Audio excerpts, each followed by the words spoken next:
السلام علیکم۔ آج پیر ہے مئی کی 22 تاریخ۔ پاکستان میں سے شام کے 7، بھارت میں 7:30، اور یہاں ہمارے اسٹوڈیوز کی گھڑیوں میں صبح کے 10 بج رہے ہیں۔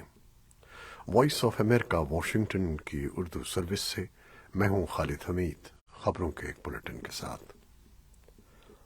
پاکستان کے وزیر خارجہ بلاول بھٹو زرداری نے کہا ہے کہ بھارت کے ساتھ اس وقت تک کوئی بامعنی مذاکرات نہیں ہو سکتے جب تک نئی دہلی بھارت کے زیر انتظام کشمیر کی خصوصی حیثیت ختم کرنے کا 5 اگست سن 2019 کا اقدام واپس نہیں لیتا۔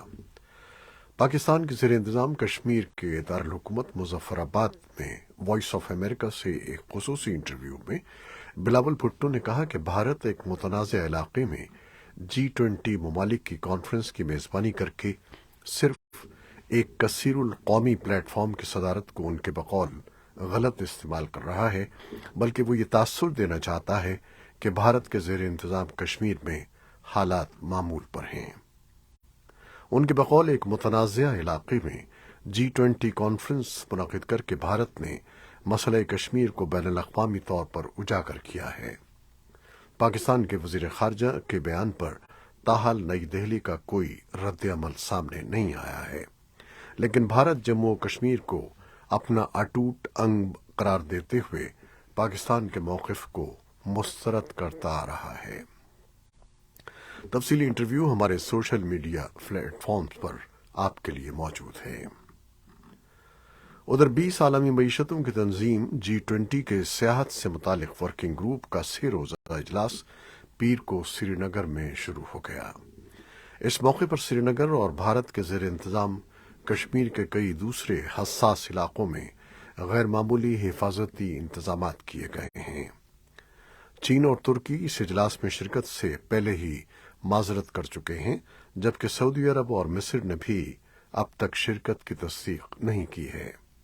پاکستان اور چین نے سری نگر میں G20 کی تقریبات کے انعقاد پر اعتراض کرتے ہوئے کہا تھا کہ جموں و کشمیر ایک متنازع علاقہ ہے۔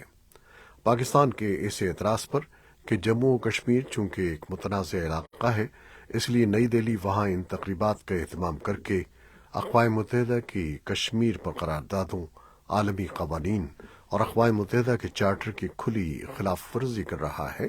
بھارت نے جواب میں کہا تھا کہ G20 کے اجلاس پورے ملک میں ہو رہے ہیں، اس لیے جموں و کشمیر اور لداخ میں ان کا انعقاد کوئی انہونی بات نہیں ہے، بلکہ قدرتی امر ہے، کیونکہ اس کے بقول یہ پورا خطہ بھارت کا ایک اٹوٹ اور ناقابل تنسیق حصہ ہے۔ بھارتی عہدیداروں کا کہنا ہے کہ انہیں امید ہے کہ اس ایونٹ سے جموں و کشمیر میں سیاحت کو فروغ حاصل ہوگا، بیرونی سرمایہ کاری بڑھے گی اور مقامی دستکاریوں اور دیگر مصنوعات کی G20 ملکوں کو برآمدات میں اضافہ ہوگا۔ عالمی معیشتوں کے اتحاد G20 کا سربراہ اجلاس رواں سال کے ستمبر میں بھارت کی میزبانی میں نئی دہلی میں منعقد ہوگا، لیکن بھارت اس سے قبل ہی گروپ کے صدر کی حیثیت سے ملک کے مختلف حصوں میں G20 کے پروگراموں اور تقریبات کا انعقاد کر رہا ہے۔ تجزیہ کاروں کا خیال ہے کہ گروپ 20 کی صدارت بھارت کے لیے بہت اہم ہے، اور یہ اس لیے بھی ایک موقع ہے کہ وہ عالمی امور میں اپنے قائدانہ کردار کا مظاہرہ کر سکے۔ پاکستان تحریک انصاف PTI نے آرٹیکل 245 کے تحت وفاقی حکومت کی جانب سے بلائے جانے کے اقدام کو سپریم کورٹ میں چیلنج کر دیا ہے۔ وائس آف امریکہ کے نمائندے عاصم علی رانا کے مطابق PTI کی جانب سے پیر کو عدالت عظمیٰ میں درخواست دائر کی گئی ہے، جس میں تحریک انصاف کے کارکنوں کے خلاف بدترین کریک ڈاؤن کو غیر قانونی قرار دینے کی استدعا کی گئی ہے۔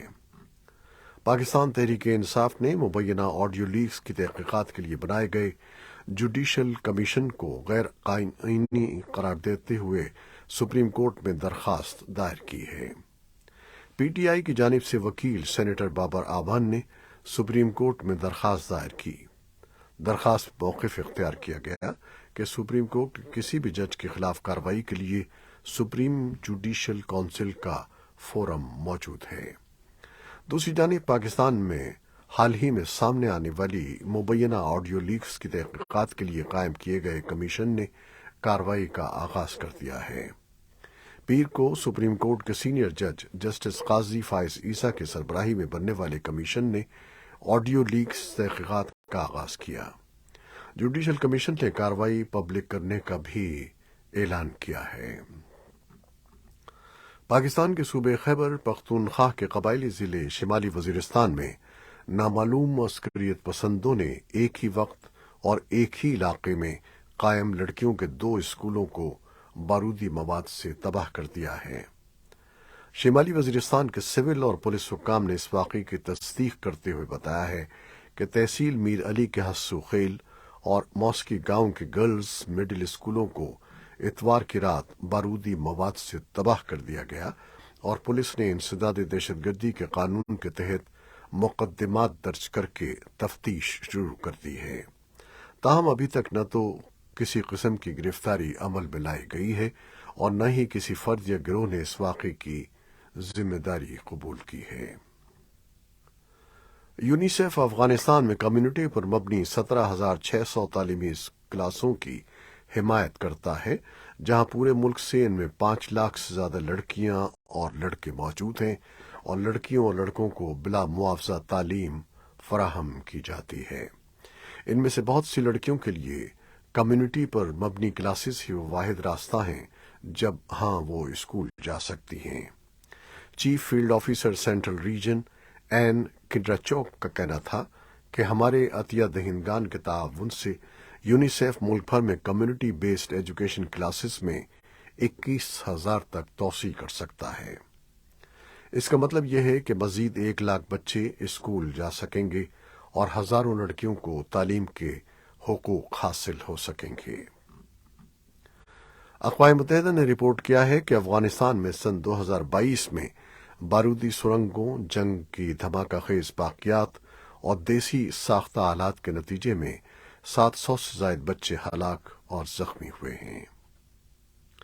امریکہ کے صدر جو بائیڈن اور ایوان نمائندگان کے اسپیکر کیون میکارتھی ایک ایسے اہم وقت میں وائٹ ہاؤس میں ملاقات کرنے والے ہیں جب واشنگٹن بجٹ پر سمجھوتا کرنے اور ڈیفالٹ کو روکنے کے لیے قرض لینے کی حد کو بروقت بڑھانے کے لیے کام کر رہا ہے۔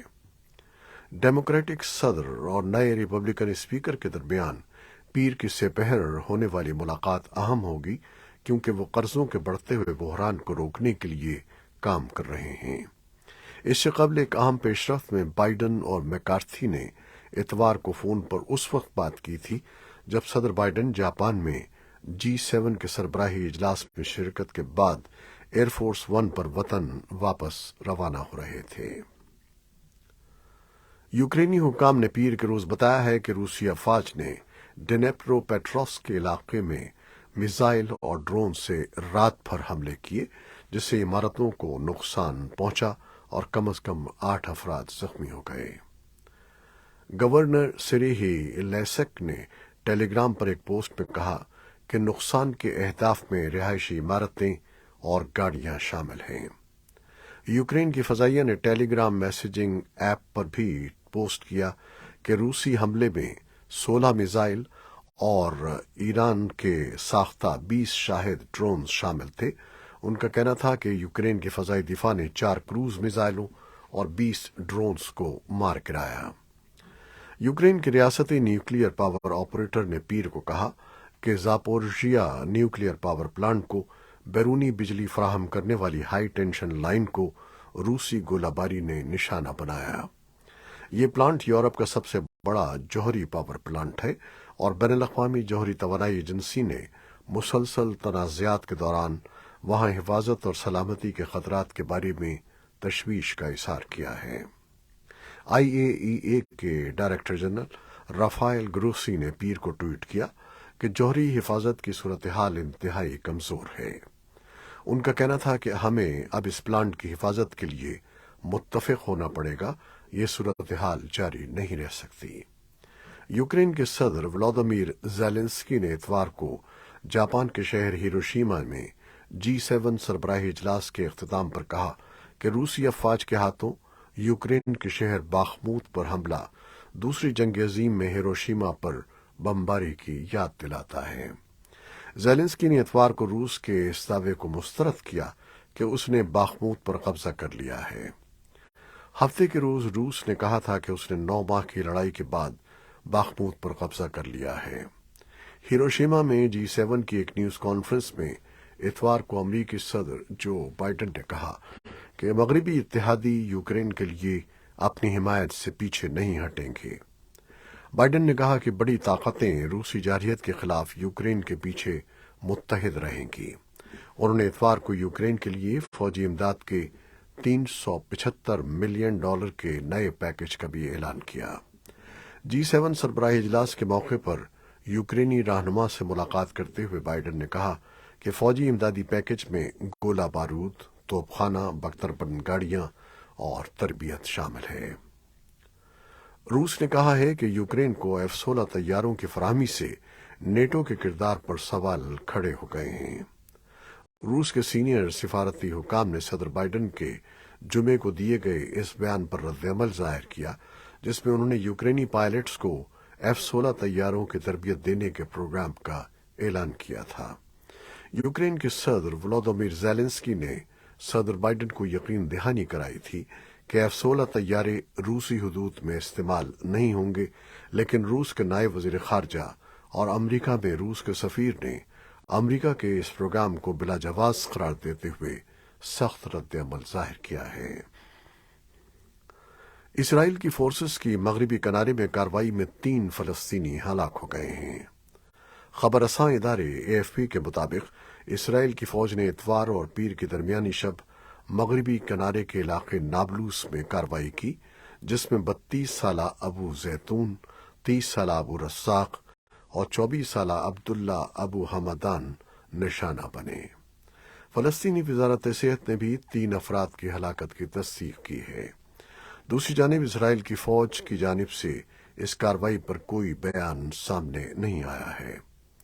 فلسطینی صدر محمود عباس کی جماعت الفتح پارٹی کے عسکری ونگ الاقصی شہداء بریگیڈ کا کہنا ہے کہ اسرائیلی فورسز کی کارروائی میں نشانہ بننے والے 3 افراد اس کے جنگجو تھے۔ سوڈان کی فوج نے پیر کے روز دارالحکومت خرطوم میں فضائی حملہ کیا۔ فوج نے اتوار کی شام کو بھی فضائی حملے کیے۔ عینی شاہدین نے بتایا ہے کہ نیم فوجی ریپڈ سپورٹ فورسز کے موبائل یونٹس کی گاڑیوں کو نشانہ بنایا گیا، جو 15 اپریل کو 2 فوجی دھڑوں کے درمیان تنازعہ شروع ہونے کے بعد سے دارالحکومت کے رہائشی علاقوں میں کام کر رہے ہیں۔ متحارب فریقوں نے کہا ہے کہ وہ مقامی وقت کے مطابق رات 9:45 پر شروع ہونے والی جنگ بندی کی پابندی کریں گے۔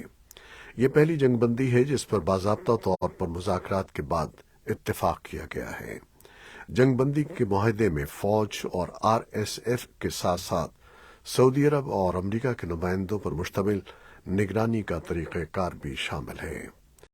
اس معاہدے نے جنگ میں وقفے کی امیدیں پیدا کر دی ہیں، جس دوران تقریباً 1.1 ملین لوگ بے گھر ہوئے ہیں، جن میں 2.5 لاکھ سے زیادہ وہ لوگ بھی شامل ہیں جو پڑوسی ممالک میں چلے گئے تھے۔ یہ تھیں وہ خبریں جو فیس بک لائیو پر ہم نے آپ کے لیے پیش کی۔ ہماری ویب سائٹ، یوٹیوب اور پوڈ کاسٹ پر یہ بلیٹن آپ کے لیے پوسٹ کر دیا جاتا ہے۔ آپ ہمارے بلیٹن کو شیئر کرتے ہیں اور اپنے کمنٹس میں اپنی محبتوں اور دعاؤں کا اظہار کرتے ہیں، جس کے لیے ہم آپ کے فرداً مشکور ہیں۔ اپنی ان کاوشوں کو جاری رکھیے گا۔